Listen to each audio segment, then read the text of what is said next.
सभी लोगों को ना जाने क्या हुआ कि वो सभी अचानक से सो गए। जो भी लोग जहाँ भी थे वो सब वहीं सो गए, जैसे कोई स्विमिंग पूल में ही सो गया था। तो कोई बस में, पर इनमें से जो किस्मत वाले लोग थे वो उस वक्त अपने घर में थे। साथ ही इन सभी लोगों को क्या हुआ है इसका पता किसी को भी नहीं चल पा रहा था, क्योंकि इन सभी के अंदर किसी तरह का कोई भी बदलाव नहीं हुआ था। बस फर्क इतना था कि अगर इन सो रहे लोगों को इनकी जगह से हटाया जाता है तो उन सभी का ब्लड प्रेशर अचानक से बढ़ जाता था। इसलिए जो जिस हाल में था उसे वहीं छोड़ दिया जाता है, फिर चाहे वो अपनी कार में हो या पेड़ की डाल पर ही क्यों ना सो रहे हो। रिसर्चर्स और डॉक्टर्स यहाँ पहुंचकर सभी का चेकअप करते हैं, मगर उन्हें कुछ भी नहीं पता चलता कि आखिर ये सब कैसे हुआ है। अब जो भी लोग बाहर से आए थे उन पर इस चीज का जरा भी असर नहीं था। इस कारण सभी डॉक्टर्स और रिसर्चर्स यहीं अपना कैंप डालकर रहने लगते हैं, ताकि वो इस चीज के पीछे की असली वजह जान पाए। साथ ही किसी भी रिपोर्टर को इस आइलैंड में घुसने की इजाजत नहीं थी, लेकिन सैम चुपके से किसी तरह यहाँ घुस आया था। उसे हम एक बस के अंदर की फोटो लेते हुए देखते हैं, जिसके अंदर कई सारे लोग शांति से सो रहे होते हैं। उनमें से एक औरत के हाथ में सैम एक गोल्ड फिश को देखता है। अब यहाँ वही एक चीज थी जो कि हिल डुल रही थी, तो सैम उसे अपने साथ ले जाता है ताकि वो उससे बात कर सके और सैम को अकेलापन न महसूस हो। यहाँ गौर करने लायक बात ये थी कि इस आइलैंड के जानवरों और पक्षियों को भी कुछ नहीं हुआ था। फोटोज लेने के बाद सैम एक घर के अंदर जाता है, जहाँ वो एक लड़की को उसके बिस्तर पर सोते हुए देखता है, जिसका नाम स्टेला था। और उसे देखने के बाद सैम चुपचाप उसको वहीं सोता हुआ छोड़कर दूसरे कमरे में चला जाता है। जिस दौरान वो देखता है कि इस घर के बाहर दो रिसर्चर्स खड़े हुए हैं, जिन्हें वो छिपकर देखता है। असल में अगर सैम के बारे उन्हें पता चल गया तो इसके लिए सैम को सजा भी हो सकती थी। उनके वहाँ से जाने के बाद सैम चुपचाप दूसरे कमरे में जाकर सो जाता है। फिर रात में वो एक सपना देखता है, जहाँ वो स्टेला को ग्रोसरी स्टोर से सामान लेते हुए देख रहा था। यहाँ जब स्टेला सैम पर बिल्कुल ध्यान नहीं देती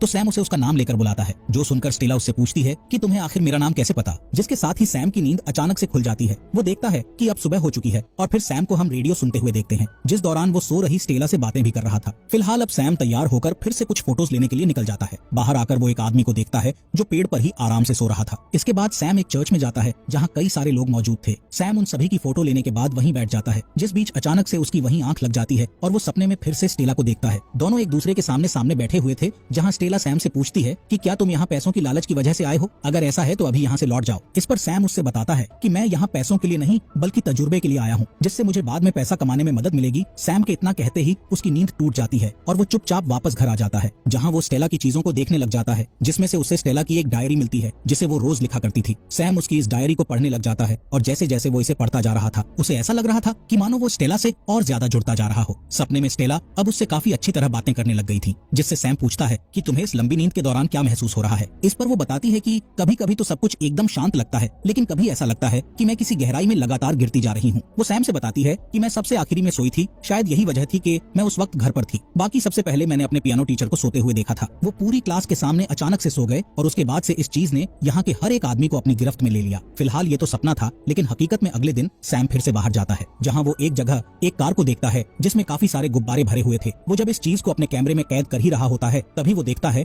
कि सामने के घर की बैल्कनी पर दो रिसर्चर्स खड़े हुए हैं। अब इससे पहले वो सैम को देख पाते, वो छिप जाता है और जल्दी से घर वापस आ जाता है। सैम को ये एहसास हो चुका था कि यहाँ रुकने की वजह से वो मुसीबत में पड़ सकता है, तो वो जल्दी से अपना सारा सामान पैक करके यहाँ से निकल जाता है। मगर जब वो किनारे पर बोट के पास पहुँचता है तो वो काफी देर तक वहाँ खड़ा होकर सोचने लग जाता है। दरअसल उसका दिल स्टेला को छोड़कर जाने का नहीं कर रहा था, इसलिए सैम वापस लौटने का फैसला लेता है ताकि वो स्टेला के साथ और समय बिता पाए। यहाँ हम समझ पाते हैं कि सैम कहीं न कहीं स्टेला को पसंद करने लगा था। वो अब जब भी सोता तो स्टेला उसके सपनों में उससे बात करने के लिए वहाँ मौजूद रहती। इसी तरह एक दिन जब वो सो जाता है तो सपने में वो स्टेला को अपने सामने बैठा हुआ देखता है। वो सैम से पूछती है कि तुम मुझे आज असली कारण बताओ कि तुम यहाँ क्यों आए हो। यहाँ स्टेला की जिद पर सैम आखिर उसे असलियत बताता है कि मैं इस आइलैंड पर 1 साल पहले अपनी छुट्टियां बिताने आया था। उस वक्त मैंने तुम्हें एक ग्रोसरी स्टोर में देखा, जिसके बाद तुम सीधा एक रेस्टोरेंट में गई, जहाँ मैं भी तुम्हारे पीछे जा पहुंचा, पर मेरी हिम्मत ही नहीं हुई कि तुमसे कुछ कह पाऊं। मुझे तुम पहली नजर में ही पसंद आ गई थी, लेकिन उसके बाद फिर कभी हम मिले ही नहीं। इसलिए आज मौका मिलने पर मैं यहाँ तुम्हारे लिए आया हूँ ताकि तुमको और अच्छे से जान पाऊं। फिलहाल सपने से बाहर आने पर असलियत की दुनिया में सैम ग्रोसरी स्टोर से घर का कुछ सामान लेने के लिए जाता है, जहाँ उसी वक्त दो रिसर्चर्स भी कुछ लेने के लिए आते हैं, जिसमें से एक सैम को वहाँ देख लेता है,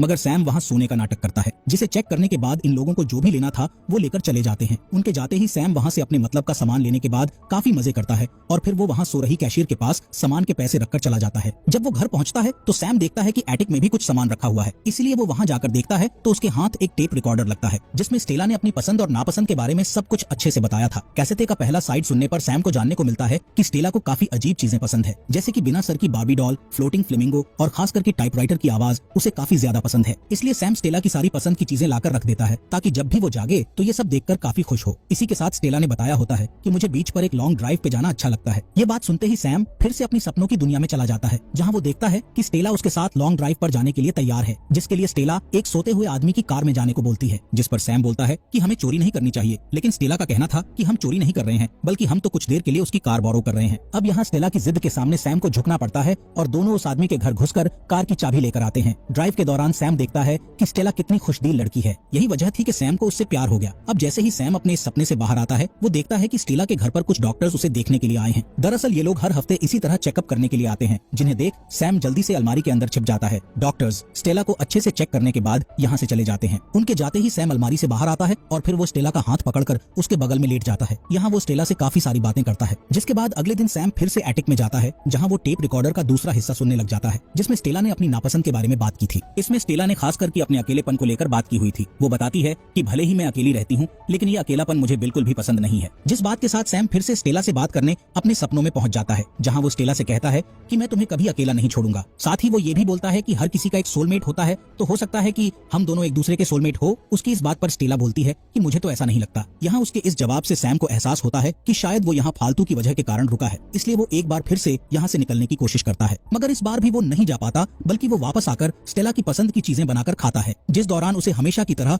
फिर से सपने में स्टेला दिखती है, जो कि उससे बोलती है कि तुम यहाँ से चले जाओ, क्योंकि जिस स्टेला को तुम डायरी और रिकॉर्डर की वजह से जानते हो, वो असली स्टेला से काफी अलग है। यहाँ सैम को भी एहसास होता है कि स्टेला सही कह रही है, जबकि ये सब उसके सपनों में हो रहा था। सैम तीसरी बार यहाँ से जब निकलने की कोशिश करता है, तो उस दौरान उसे ना जाने क्या हो जाता है कि सैम को काफी ज्यादा प्यास लगने लगती है। वो जितना भी पानी पीता, उसकी प्यास उससे बुझ ही नहीं रही थी। इसके साथ उसे नींद भी आ रही थी, जिससे वो समझ जाता है कि अब इस चीज का असर उस पर भी होने लगा है, और वो गिरते पड़ते किसी तरह से वापस स्टेला के घर में आता है, जहाँ पहुँचते ही उसे नींद आ जाती है। मगर अगली सुबह वो जाग जाता है। यहाँ सैम समझ चुका था कि अब जल्दी ही वो भी यहाँ के लोगों की तरह लंबी नींद में चला जाएगा, इसलिए वो स्टेला के लिए कई सारे नोट्स लिखता है और फिर कुछ देर बाद वो बाकियों की तरह ही गहरी नींद में चला जाता है। जिसके कुछ दिनों बाद हम स्टेला के शरीर में कुछ हरकत देखते हैं। यहाँ स्टेला नींद से बाहर आ चुकी थी, जिसके शरीर ने अब बिल्कुल भी एनर्जी नहीं बची थी, क्योंकि वो पूरे 3 हफ्तों की नींद के बाद उठी थी। वो किसी तरह से नल के पास जाकर पानी पीती है और तभी स्टेला की नजर वहाँ रखे एक दूसरे टूथब्रश पर पड़ती है, जिससे वो समझ जाती है कि यहाँ उसके अलावा कोई और भी है। वो घर में देखती है तो उसे वहाँ अपना टेप रिकॉर्डर, बिना सर की बार्बी डॉल और बड़ा सा फ्लेमिंगो दिखता है, जिन्हें देखने के बाद वो दूसरे कमरे में जाती है तो वहाँ स्टेला सैम को सोते हुए देखती है। स्टेला उसे उठाने की काफी कोशिश करती है, लेकिन वो नहीं जागता। स्टेला को उस पर काफी ज्यादा गुस्सा आ रहा था, क्योंकि उसे ये पता चल चुका था कि सैम ने उसकी डायरी पढ़ी और रिकॉर्डिंग भी सुनी। वो सैम को मारकर जगाने की काफी कोशिश करती है, पर कोई फायदा नहीं होता, और इसी बीच स्टेला को सैम के लिखे हुए नोट्स मिलते हैं, जिनके जरिए सैम ने स्टेला से उसकी डायरी पढ़ने और रिकॉर्डिंग सुनने के लिए माफी मांगी थी। साथ ही उसने स्टेला से ये भी बोला था कि तुम्हारा अकेलापन तभी दूर हो सकता है जब तुम अपने आसपास की दीवार को गिराकर लोगों को खुद तक पहुंचने दोगी। यहाँ स्टेला जान पाती है कि एक अजनबी होने के बावजूद सैम उसे काफी अच्छी तरह समझ सकता था, इसलिए अब वो सैम का उसी तरह ख्याल रखने लग जाती है जैसे कभी सैम स्टेला का रखता था। इस दौरान स्टेला को सपने में सैम दिखाई देता है, जिससे स्टेला उसकी पसंद, नापसंद और बाकी चीजों पर कई सारी बातें करती हैं। और फिर कुछ दिन बीतने के बाद जब स्टेला एक सुबह उठती है तो सैम वहाँ नहीं होता जहाँ पर वो सोया था। उसे ढूंढते हुए स्टेला किचन की तरफ जाती है तो सैम उसे वहाँ मिलता है। इन दोनों को एक दूसरे से मिलकर ऐसा लग रहा था